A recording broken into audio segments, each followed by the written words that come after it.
Gopinath creation સાથે જોડાયેલા છો અને સાડીઓનો વેપાર કરો છો તો તમારા માટે એક આજે ખુશ ખબર લઈને આવ્યા છીએ.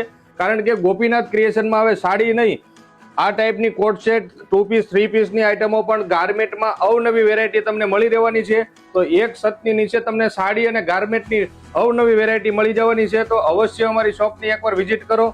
ગોપી વસ્ત્ર જે ગોપીનાથ ક્રિએશનની બાજુમાં જ આવેલી છે અને ગોપીનાથ ક્રિએશનનો જે કુર્તી ગાર્મેન્ટનો ડિપાર્ટમેન્ટ છે, એટલે જરૂરથી અમારી શોપની વિઝિટ કરો. અમારી શોપ આવેલી છે U17 old Bombay market, Umarwada, સુરતમાં. અને જો તમે વેરાયટીના ફોટા મંગાવવા માંગતા હોય તો અમારો એક સ્ક્રીન ઉપર નંબર પણ આપેલો છે, તો તમે અમારા વોટ્સએપ ગ્રુપમાં જોઈન્ટ થઈ જાઓ અને અમને હાય લખી અથવા તો તમારું વિઝિટિંગ કાર્ડનો ફોટો મોકલી દો, તો જેથી કરીને અમે અમારી આઈટમના ફોટા તમને મોકલી શકીએ. અને અવશ્ય અમારી શોપની વિઝિટ કરો, કારણ કે અમારી પાસે ગાર્મેન્ટમાં પણ અવનવી ડિઝાઇનો આવવાની છે. ધન્યવાદ.